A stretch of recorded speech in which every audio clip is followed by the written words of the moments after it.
Salut à tous, Pure People, c'est Darko.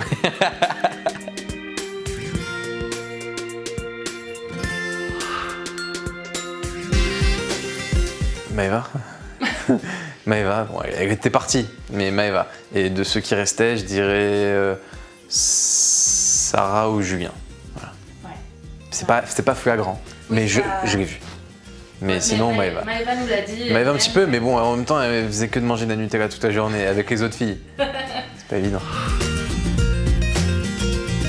On a un process dans Secret qui fait que si notre secret n'est pas validé, on n'a pas de preuves, bah on rentre pas dans l'émission. Donc en l'occurrence, j'ai donné des preuves qui n'ont peut-être pas été données publiques parce qu'il n'y a pas eu lieu.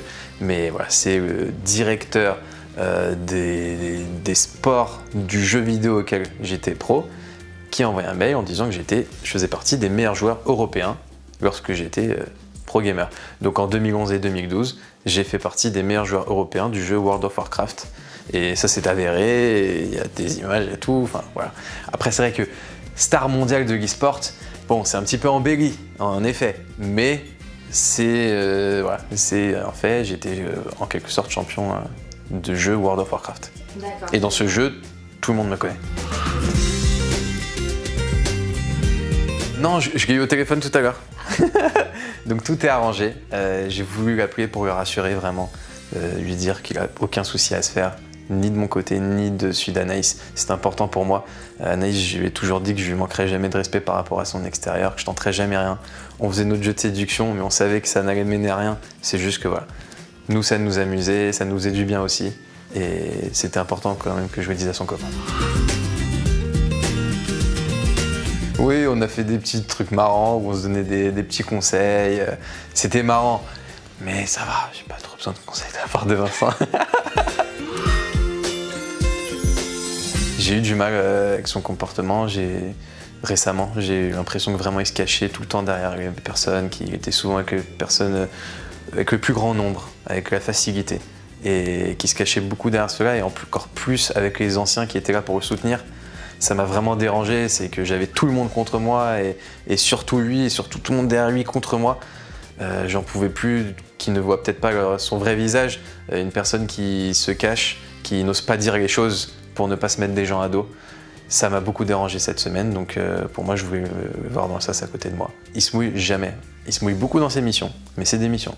Donc il a toujours l'excuse de dire qu'il est en mission. Mais lorsque c'est des relations humaines, il se mouille jamais. Oui, oui, c'est une des meilleures joueuses de l'émission, mais parce que c'est une très très bonne manipulatrice et elle manipule très très bien son image.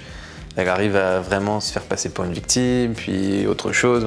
Elle est très très forte à manipuler tout ce qui bouge, les caméras, tout. Voilà. Et c'est très gênant parce que parfois on ne sait pas trop qui est la vraie Mélanie. Mais bon, on l'adore autant qu'on la déteste. On a fait avec, on a pris avec, et maintenant je lui souhaite bonne chance. Tu dis ça? Ouais, sur MyTF1 aussi. Ça commence la rumeur. Non, j'ai certainement dit que je trouvais Bastien plus sincère que Mélanie. Voilà, je le trouve plus sincère, ce qui ne veut pas dire que Mélanie n'est pas du tout sincère, mais que oui, elle a pu à un certain moment se dire que c'était bien d'avancer à deux et surtout d'avoir le bon rôle. Voilà, elle a voulu se donner, je pense, un bon rôle et elle sait très bien le faire, de faire passer Bastien pour le manipulateur de Mélanie et Mélanie pour la naïve, ce qui est absolument pas le cas.